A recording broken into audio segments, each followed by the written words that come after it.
Hello दोस्तों, आज के इस वीडियो में हम अरस्तू के द्वारा नागरिकता की संकल्पना जो प्रस्तुत की गई थी इसको हम समझेंगे। नागरिकता की संकल्पना क्या है अरस्तू के हिसाब से, कॉन्सेप्ट ऑफ सिटीजनशिप क्या है, आज के इस वीडियो में हम इसको पूरी तरह समझेंगे। प्लीज़ फ्रेंड्स, वीडियो को एंड तक देखना ताकि पूरा का पूरा टॉपिक आपको अच्छे से समझ में आ सके, और कोई भी प्रॉब्लम होती है तो प्लीज़ कमेंट करके ज़रूर बताएँ। और यहाँ पर जितने भी नोट्स आपको दिए जाएंगे, कोशिश कीजिए कि इसको आप लास्ट में या अभी शुरुआत से ही नोट डाउन करते रहें ताकि आपको समझने में काफ़ी आसानी हो। चलिए फ्रेंड्स, अपने टॉपिक को स्टार्ट करते हैं।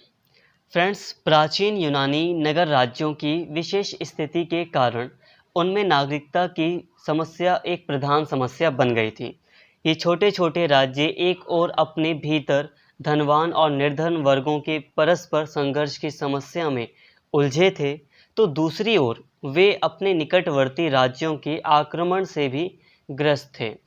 मतलब फ्रेंड्स, जो यूनानी नगर राज्य थे, यूनानी जो सिटी स्टेट्स हुआ करते थे, वो बहुत छोटे छोटे थे और उनमें कई सारी समस्याएं थी। जैसे कि इन नगर राज्यों में कुछ लोग धनवान थे, मतलब बहुत अमीर थे, कुछ लोग बहुत गरीब थे, निर्धन थे।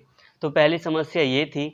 इसके अलावा दूसरी समस्या थी कि ये नगर राज्य आपस में लड़ते रहते थे, तो एक दूसरे पर आक्रमण करते थे। तो ये दूसरी समस्या थी।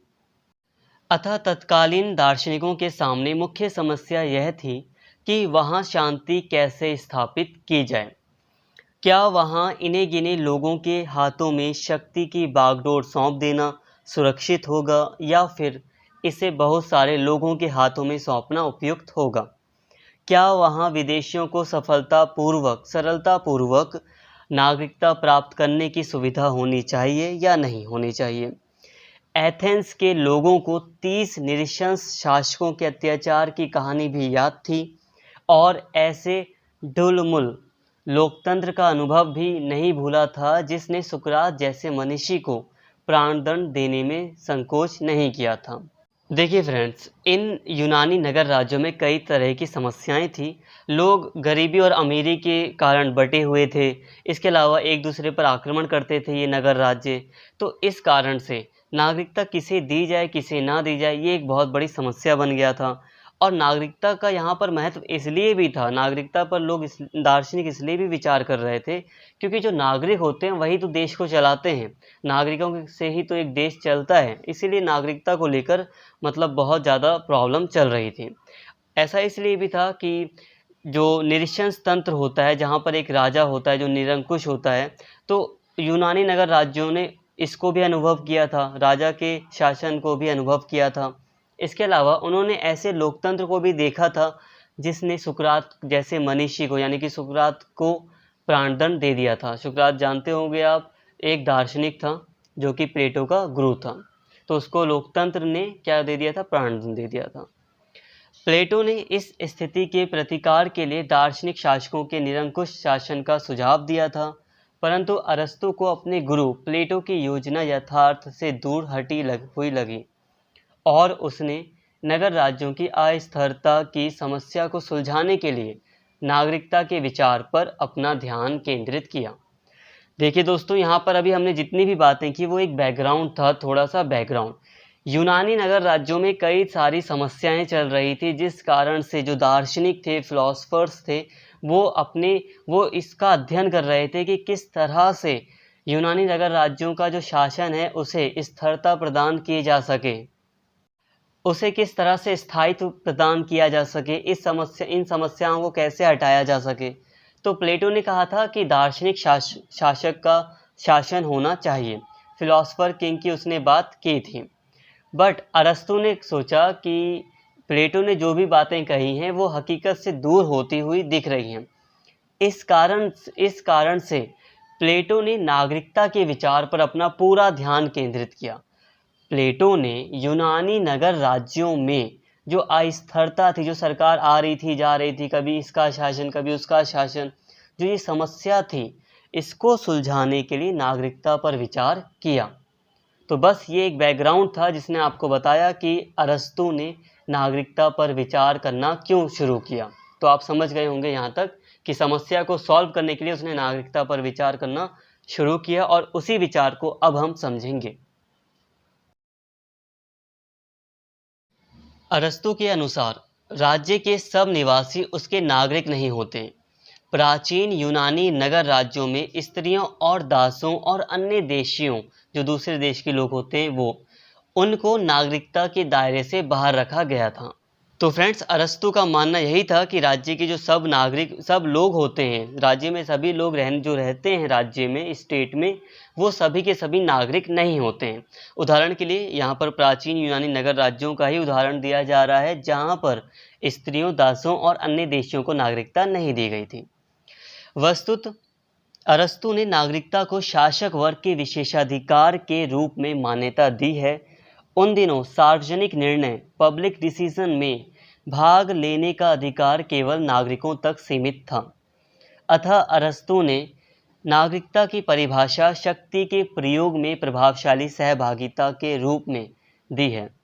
देखिए दोस्तों, अरस्तू ने डायरेक्टली यहाँ पर, मैं बता रहा हूँ आपको कि अरस्तू ने नागरिकता की क्या परिभाषा दी है। नागरिकता की परिभाषा दी है शक्ति के प्रयोग में प्रभावशाली सहभागिता। अरस्तू के हिसाब से वही व्यक्ति नागरिक होता है जो कि शासन में भाग लेता है, शासन चलाने का जो प्रोसीजर होता है उसमें हिस्सा लेता है, जो सार्वजनिक निर्णय लिए जाते हैं उसमें भाग लेता है, पब्लिक डिसीजन में जो व्यक्ति भाग लेता है वो नागरिक होता है अरस्तू के हिसाब से। इसको समझिए। देखिए, प्राचीन यूनानी नगर राज्यों में जो नागरिक होते थे वही शासन करते थे, वही मिलकर, समझ लो अगर लोकतंत्र है तो वही सब मिलकर शासन चलाते थे या शासन में भाग लेते थे। उदाहरण के लिए जैसे कि मान लो कि किसी व्यक्ति को चूज़ करना है, तो उस व्यक्ति को चूज़ करने के लिए भी लोग वोट देते थे। तो जो लोग वोट दे रहे हैं वो इनडायरेक्टली शासन में भाग ले रहे हैं या पब्लिक डिसीजन में भाग ले रहे हैं, तो वो लोग भी नागरिक होंगे। तो सिंपल है, यहाँ तक समझ में आ गया कि नागरिकता का यहाँ पर उसने अर्थ बताया है कि शक्ति के प्रयोग में प्रभावशाली सहभागिता ही नागरिकता है। जो व्यक्ति सार्वजनिक निर्णय में भाग लेता है या जो व्यक्ति सरकार या पब्लिक डिसीजन वगैरह में भाग लेता है वही नागरिक है। यहाँ तक आपको समझ में आ गया होगा। अभी हम आगे और पढ़ेंगे तो और भी बातें उभर कर आएंगी सामने। वस्तुतः अरस्तू ने शासक वर्ग के इस विशेषाधिकार को कर्तव्य का रूप दे दिया और इसके पालन की मांग की। उसने संकेत किया कि जब शासक वर्ग के सब सदस्य अपने इस कर्तव्य का पालन करेंगे, तब वे राजनीतिक समुदाय के सब सदस्यों को, अर्थात नागरिकों और गैर नागरिकों दोनों तरह के लोगों को उत्तम जीवन प्रदान करने में सहायक सिद्ध होंगे। देखिए, जो शासक वर्ग है, अरस्तू उस वर्ग को कह रहा है कि ये उसका कर्तव्य है कि वो जनता के लिए काम करे। अरस्तू कह रहा है कि जो नागरिक वर्ग होगा वही एक तरह से शासक वर्ग होगा, वो शासन में हिस्सा लेगा।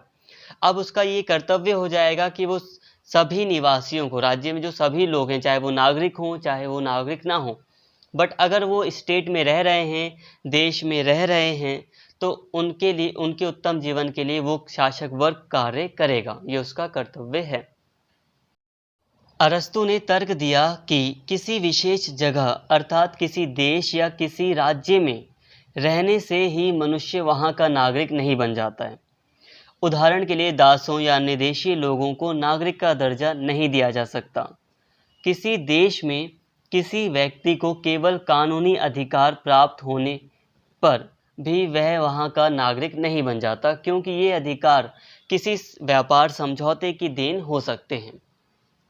फिर जन्म के आधार पर भी किसी की नागरिकता का निर्णय नहीं किया जा सकता, क्योंकि इसके साथ यह प्रश्न उठेगा कि उसके माता पिता को किस आधार पर नागरिक माना जाए। अतः उचित यह होगा कि नागरिकता की परिभाषा कृत्य यानी कि काम के आधार पर देनी चाहिए। अब देखिए दोस्तों, अरस्तू ने ना नागरिकता की बहुत ही विस्तार से उसका डिटेल में मतलब हमें बताया है, तो हम अरस्तू के हिसाब से नागरिकता को पूरी तरह समझ रहे हैं।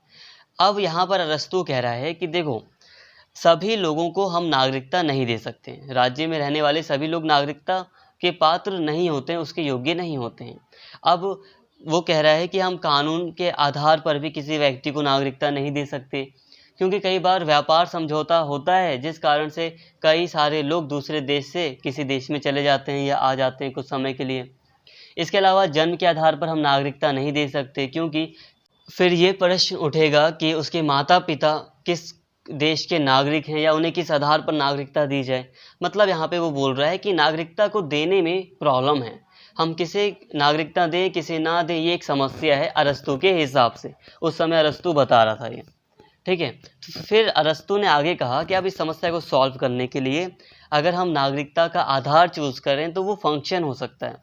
मतलब कृत्य यानी कि काम के आधार पर जो व्यक्ति जो काम कर रहा है उस आधार पर, इसे थोड़ा अभी मैं समझाऊंगा, व्यक्ति के द्वारा जो काम किया जाता है उस आधार पर हमें नागरिकता देनी चाहिए, यही उचित होगा अरस्तू के हिसाब से।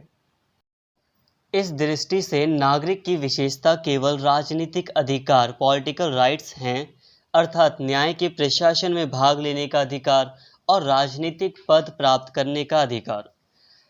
देखिए दोस्तों, यहाँ पर अरस्तू जो कह रहा है कि फंक्शन के आधार पर अगर हम नागरिकता देते हैं तो यही उचित होगा। कैसा फंक्शन? तो वो कह रहा है कि जिस व्यक्ति के पास राजनीतिक अधिकार हैं, मतलब जो व्यक्ति न्याय के प्रशासन में भाग ले सकता है, मतलब न्याय से संबंधित किसी अधिकारी को चूज़ करना होता है, चयन करना होता है, तो उसमें वोट डाल सकता है, या वो खुद भी भाग ले सकता है एडमिनिस्ट्रेशन में अगर उसके पास ये अधिकार है। इसके अलावा अगर वो व्यक्ति राजनीतिक पद यानी कि पॉलिटिकल ऑफिस, यानी कि पॉलिटिकल ऑफिस समझ रहे होंगे आप, राजनीतिक पद, जैसे कि आज के टाइम पर हम जितने सारे नेताओं को देखते हैं तो अलग अलग नेता जो है वो अलग अलग राजनीतिक पद पर होता है। तो अगर किसी व्यक्ति को राजनीतिक पद प्राप्त करने का अधिकार है, प्रशासन में भाग लेने का अधिकार है, टोटली कहा जाए तो अगर जिस व्यक्ति के पास राजनीतिक अधिकार होगा उस व्यक्ति को नागरिकता दी जाएगी, यानी कि उस व्यक्ति को नागरिक माना जाएगा। ये अरस्तू के हिसाब से नागरिकता का सिद्धांत है। बट यहीं पे ख़त्म नहीं होता, ये बहुत बड़ा है, अभी हम आगे भी बढ़ रहे हैं। अरस्तू के विचार से राज्य के केवल वही सदस्य नागरिक माने जाएंगे जिन्हें सार्वजनिक मामलों पर वोट देने का अधिकार प्राप्त हो और जो निर्धारित शर्तें पूरी करने पर सार्वजनिक पद प्राप्त कर सकते हों। तो फ्रेंड्स, ये बातें मैंने आपको अभी बताई भी थी, बट अब यहाँ पे देखिए अरस्तू वही कह रहा है कि जो व्यक्ति या जिस व्यक्ति के पास सार्वजनिक मामलों पर, सार्वजनिक मामला का मतलब है कि ऐसा डिसीज़न मान लो कई बार लिया जाता है जो पूरे राज्य के लिए लिया जाता है, तो वो डिसीज़न एक व्यक्ति तो जल्दी लेता नहीं है। अगर लोकतंत्र वगैरह है तो उस व्यक्ति पर वोट की ज़रूरत पड़ती है। तो जब वोट डालने का जिस व्यक्ति के पास अधिकार होगा या जो व्यक्ति निर्धारित शर्तें पूरी करने पर सार्वजनिक पद प्राप्त कर सकता है। यहाँ पे निर्धारित शर्तें का मतलब है कि देखिए, कई बार अगर हमें कोई सार्वजनिक पद प्राप्त करना है, मान लीजिए कि अगर आपको कोई ऑफिसर बनना है तो उसके लिए आपकी कोई क्वालिफ़िकेशन होनी चाहिए। तो जिस व्यक्ति के पास क्वालिफ़िकेशन है और वो व्यक्ति योग्य भी है कि वो सार्वजनिक पद प्राप्त कर सकता है तो उसको भी नागरिक माना जाना चाहिए।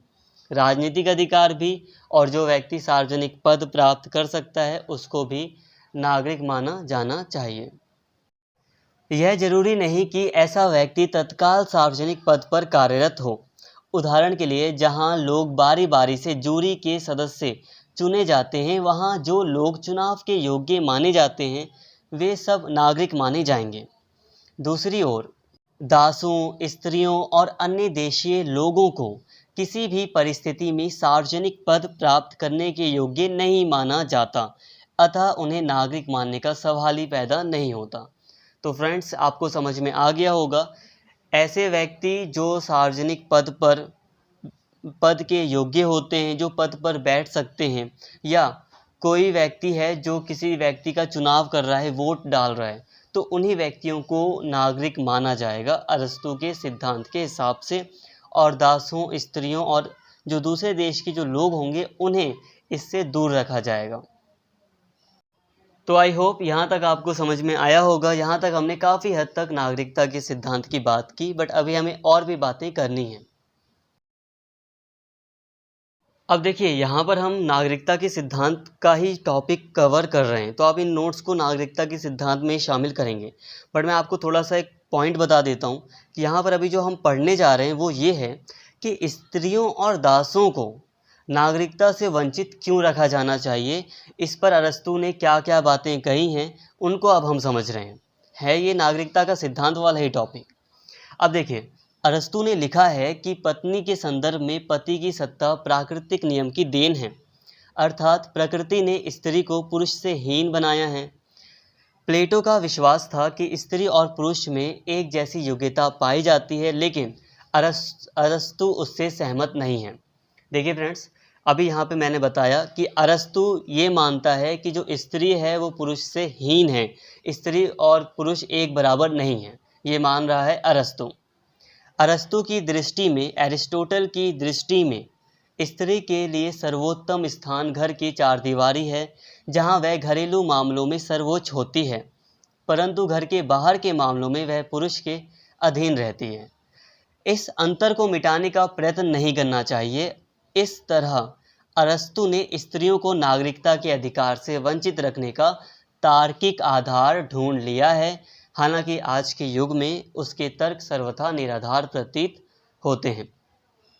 तो देखिए दोस्तों, अरस्तू ने क्यों स्त्रियों को नागरिकता से वंचित रखा है, तो उसने कुछ रीज़न ढूंढ लिया है, इसका कुछ कारण ढूंढ लिया है। वो ये है कि उसने कहा है कि स्त्रियों को प्राकृतिक रूप से पुरुषों से हीन बनाया गया है, कमज़ोर बनाया गया है, दोनों एक बराबर नहीं हैं, तो इसी कारण से उन्हें नागरिकता से वंचित रखा जाना चाहिए। मतलब अरस्तू कह रहा है कि स्त्रियों को नागरिकता नहीं दी जानी चाहिए क्योंकि वो पुरुषों के से हीन हैं। तो ये बात हो गई स्त्रियों की। दासों को नागरिकता से वंचित रखने के लिए अरस्तू ने यह तर्क दिया है कि नागरिक का कार्य सद्गुण के प्रयोग की मांग करता है, परंतु दास में सद्गुण की क्षमता नहीं पाई जाती। अब देखिए, स्त्रियों को उसने नागरिकता से वंचित करने के लिए जो भी रीज़न बताए वो उसने बताए, बट दासों को नागरिकता से दूर रखने के लिए अरस्तू कह रहा है कि देखो, हर एक नागरिक का जो काम होता है वो होता है कि वो अपना जीवन अच्छा बनाना चाहता है, वो हमेशा सद्गुण की प्राप्ति के लिए, एक उत्तम जीवन की प्राप्ति के लिए काम करता है। बट दासों में ऐसी कोई क्षमता नहीं पाई जाती, उसमें कोई सद्गुण की क्षमता पाई नहीं जाती, उसमें कोई ऐसी क्षमता नहीं पाई जाती कि वो कोई अच्छा काम कर सके जिससे वो आगे बढ़े, ऐसा कुछ नहीं पाया जाता, इसलिए उसे नागरिकता नहीं दी जानी चाहिए अरस्तू के हिसाब से। इसके साथ ही अरस्तू दास प्रथा के प्राकृतिक आधार तथा नैतिक औचित्य की ओर संकेत करता है। उसका विचार है कि शारीरिक श्रम मस्तिष्क को कुंठित कर देता है, इसलिए शासन का कार्य चलाने के लिए जो एक बौद्धिक कार्य है, बुद्धिजीवियों को पर्याप्त अवकाश मिलना चाहिए। प्रस्तुत संदर्भ में अवकाश का अर्थ काम से छुट्टी नहीं है, इसका अर्थ है शारीरिक कार्य से मुक्ति, ताकि व्यक्ति अपना सारा समय अध्ययन, चिंतन, मनन और कला साधना में लगा सके, जिनके लिए विशेष गुण एवं योग्यता की ज़रूरत है। देखिए दोस्तों, यहाँ पर अरस्तू जो है वो कोशिश कर रहा है दास प्रथा को प्राकृतिक और नैतिक औचित्य देने की, मतलब दास प्रथा को सही घोषित करने के लिए वो यहाँ पर कुछ रीज़न बता रहा है यहाँ पर, और नागरिकता से संबंधित कुछ रीज़न बता रहा है। देखिए, यहाँ पर वो कह रहा है कि जो शारीरिक श्रम होता है, मतलब कोई भी व्यक्ति जो अपने शरीर से जब कोई फिजिकल वर्क करता है, जैसे कि मजदूर वगैरह जो होते हैं, लेबर वगैरह, जो अपने हाथों से, अपने शरीर से जो काम करते हैं, माइंड से नहीं, शरीर से, तो इससे होता यह है कि इससे जो माइंड होता है वो ब्लैंक हो जाता है, माइंड खराब हो जाता है, माइंड जो होता है वो ब्लैंक हो जाता है शारीरिक श्रम करने से, ये अरस्तू कह रहा है। इसीलिए वो कह रहा है कि जो शासन का कार्य चलाने वाले जो लोग होंगे उन्हें बुद्धि वाला काम करना है, तो इसलिए उन्हें शारीरिक श्रम से मुक्ति मिलनी चाहिए, मतलब उन्हें शारीरिक श्रम ना करने दिया जाए।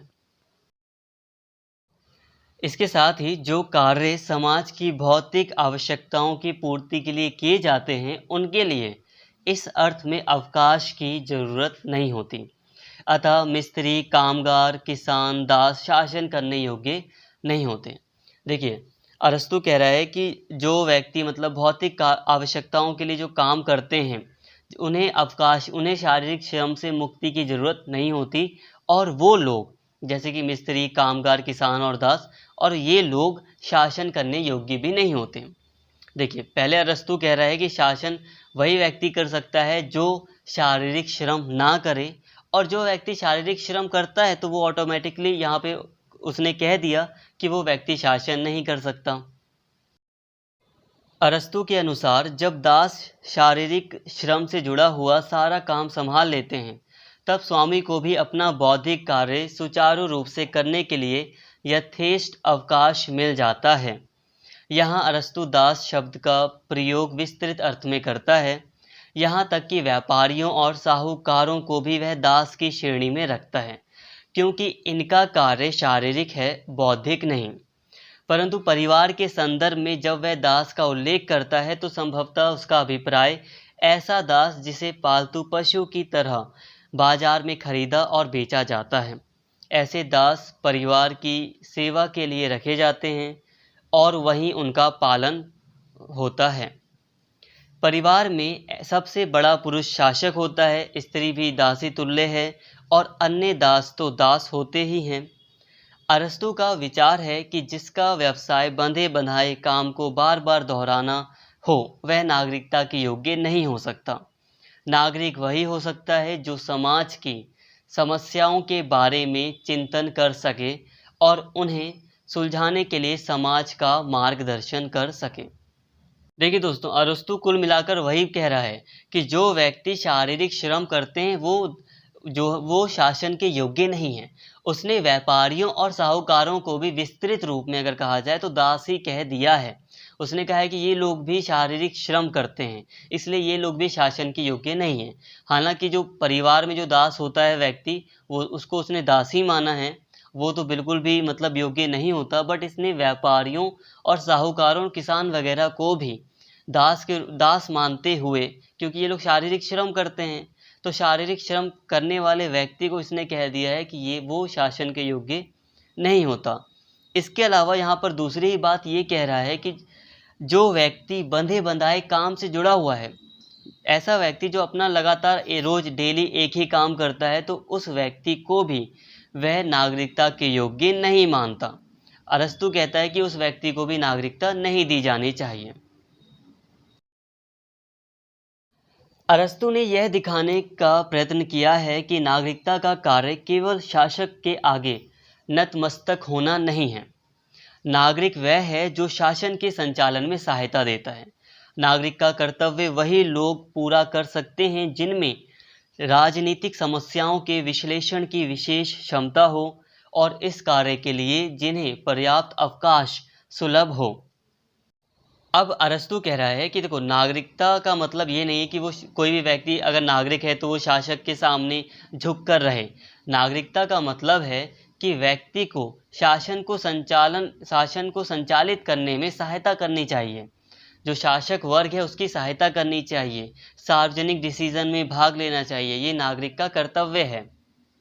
और अरस्तु कह रहा है कि ये कर्तव्य वही लोग पूरा कर सकते हैं जिसके पास राजनीतिक समस्याओं के विश्लेषण की विशेष क्षमता हो, एबिलिटी हो, और जिस व्यक्ति को अवकाश मिले। अवकाश का यहाँ पर मतलब है कि जिस व्यक्ति को शारीरिक श्रम से मुक्ति मिलती है, मतलब जिस व्यक्ति को शारीरिक श्रम नहीं करना पड़ता, वही व्यक्ति शासन के संचालन में हेल्प कर सकता है और वही व्यक्ति नागरिक होगा या वो अपने कर्तव्यों को पूरा कर सकता है।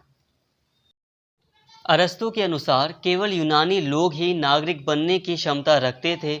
फारस और उत्तर के अत्यंत शीत प्रदेशों में नागरिकता का विकास संभव नहीं था।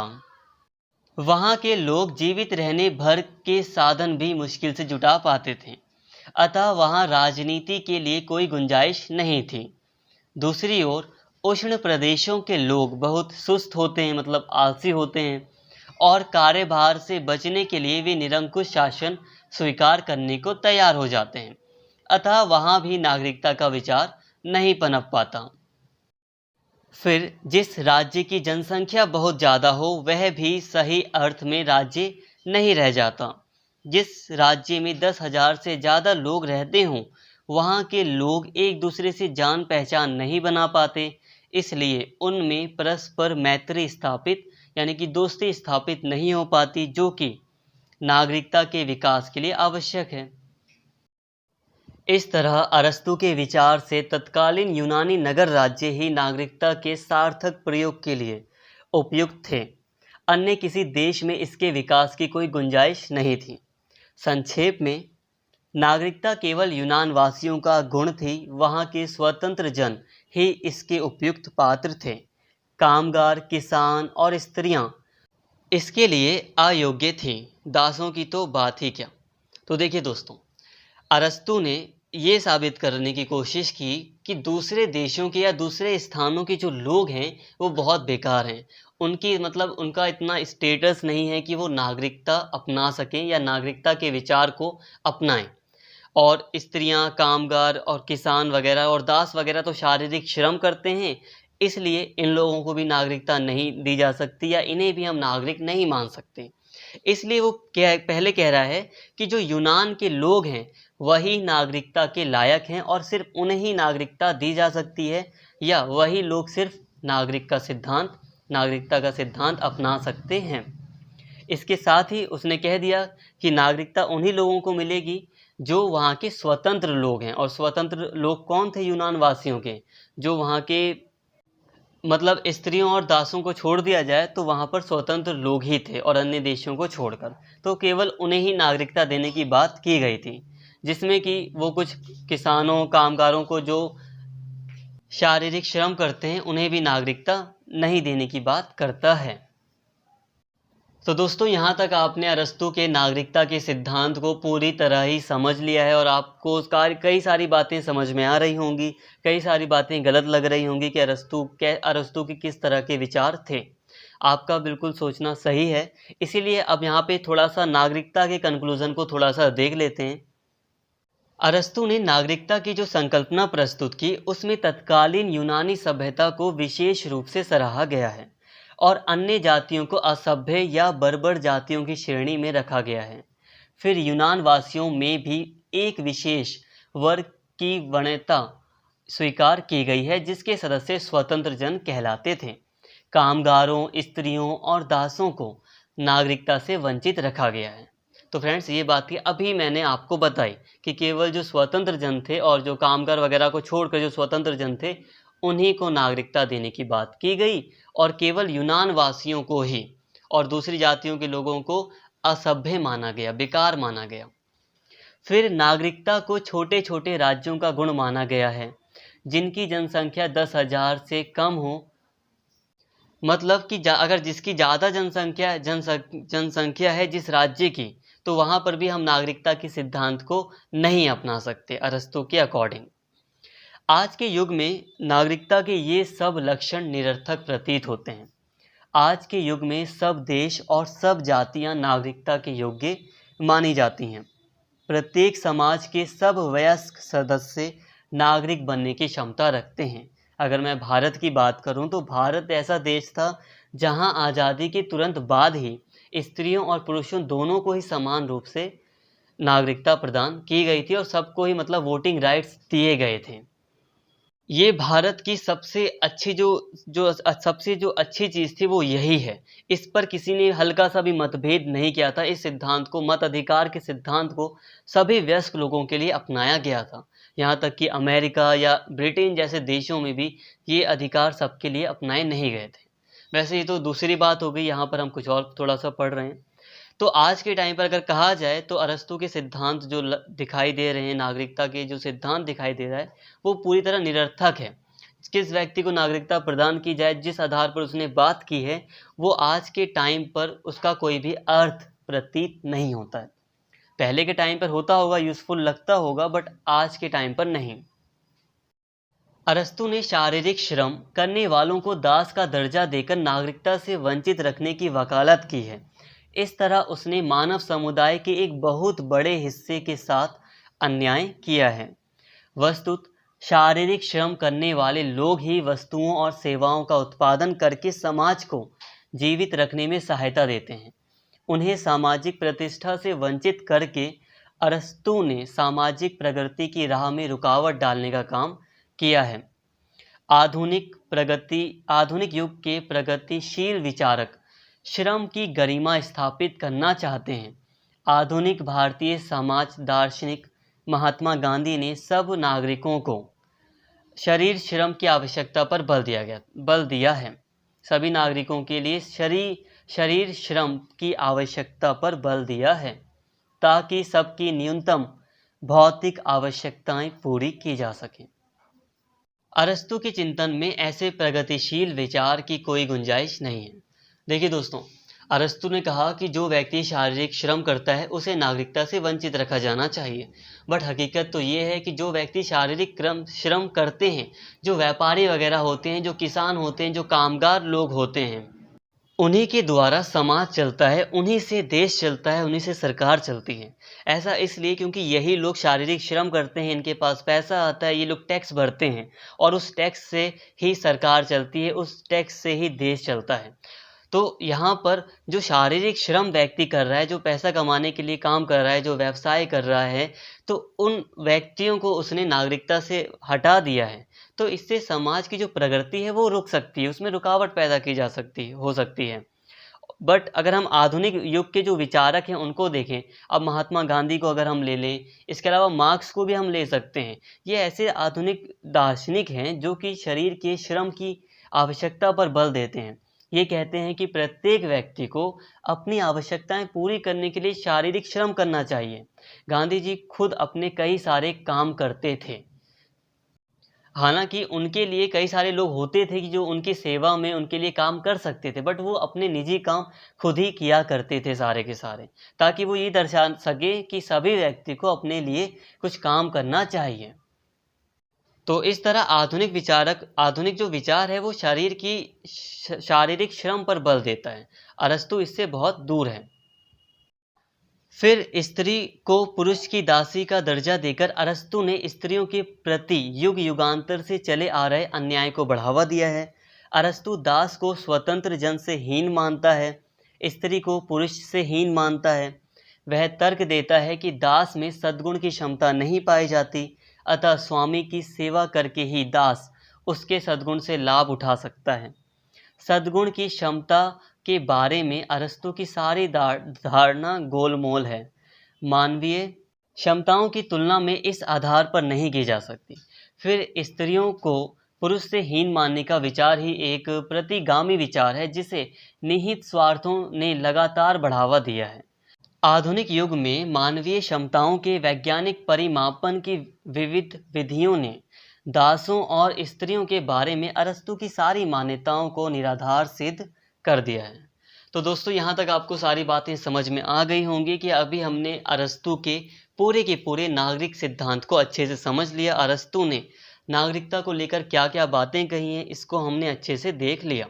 बट हाँ, हमने साथ में ये भी बातें कर ली कि अरस्तु कहाँ तक अपने आज के टाइम पर अरस्तु के जो सिद्धांत हैं, नागरिकता का जो ये सिद्धांत है वो कितना आज के टाइम पर सही है, इसको भी हमने समझ लिया। आधुनिक युग में आज के टाइम में अरस्तु का जो ये नागरिक का जो सिद्धांत है नागरिकता का, वो पूरी तरह निरर्थक है, उसका कोई भी मीनिंग नहीं है। तो फ्रेंड्स, इसीलिए आज की इस वीडियो में फ़िलहाल इतना ही। और अगर आपको कोई भी चीज़ अगर समझ नहीं आई हो तो प्लीज़ वीडियो को एक बार फिर से थोड़ा करके देखिए और समझने की कोशिश कीजिए। तो फ्रेंड्स, आज की इस वीडियो में फ़िलहाल इतना ही। और अगर आपको वीडियो अच्छी लगी हो तो प्लीज़ चैनल को सब्सक्राइब कर लें और इस वीडियो को ज़्यादा से ज़्यादा शेयर करें और लाइक करें। Thank you.